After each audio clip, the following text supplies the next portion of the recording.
Inside the UN Assembly Hall, nearly 100 heads of state or government are physically present for the opening session of the United Nations General Debate, including Nigeria's President, Muhammed Buhari, who is flanked by the Foreign Affairs Minister and Nigeria's permanent representative to the United Nations, among others.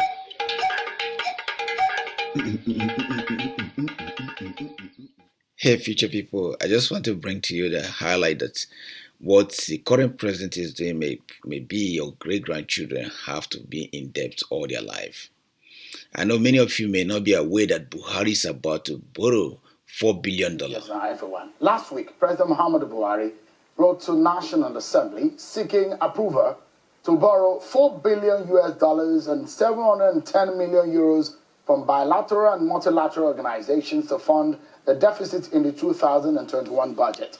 According to the letter, which was read on the floor of the National Assembly on both chambers, the President and the Speaker of the President of the Senate and the Speaker of the House of Representatives says that the loan request is an addendum to the 2018-2020 borrowing plan of the federal government.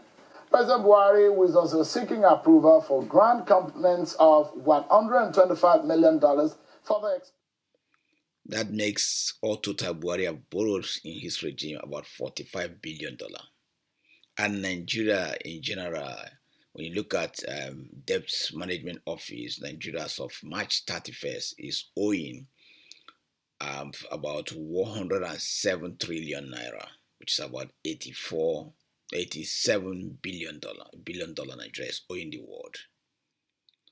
How many of our population, when you divide those money, each and every Nigerian is owing big money. You are owing big money. You are owing almost 100,000. Each and every Nigeria, about 200 million Nigerians are doing that. And the president is borrowing more. I just bring to your attention the travel Buhari travel, the men that he traveled with. How can a president of a country, you have embassy in America, which means you have all those things that you needed to manage things in America, people that will write for you, people that will give you briefing about things that are about to happen or topic they want to discuss before you get in there, so you have rough idea on what to speak on if they ask you, or maybe journalists bump onto you. You're bringing these men from Nigeria all the way to America. Buhari travel with no less than 10 mil, and that 10 mil, the hotel they stay, none of them we stay in a hotel that is worth more than $2,000,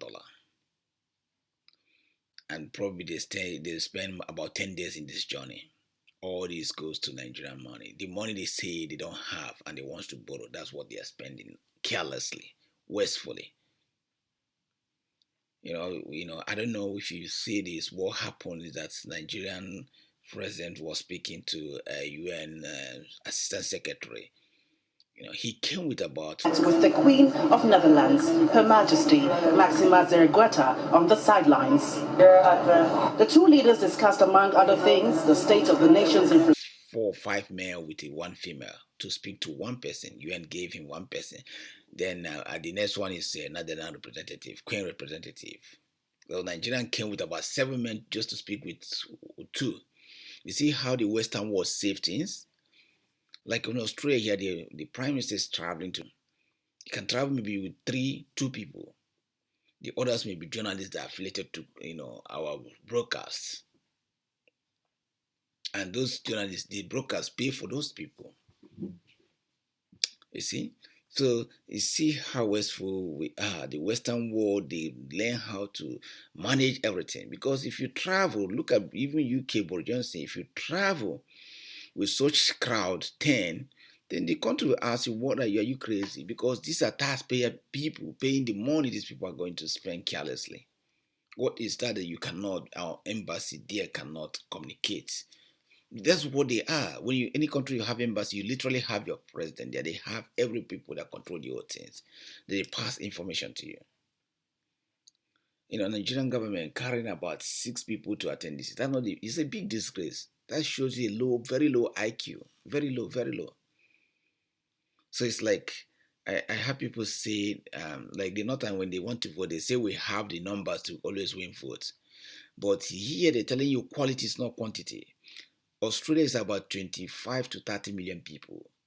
But Australia is far, far, far billion times better than Nigeria in every area, even in sports, well managed.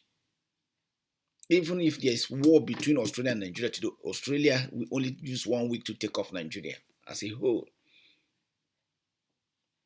So now you see why they say, well, not quantity is not quality, is quantity. It's not quantity, it's quality.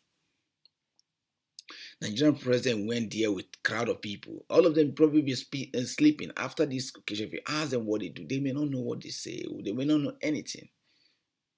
Because some of them want to go America. Then the president used the opportunity to take them to flight. But and in the expense of Nigerians.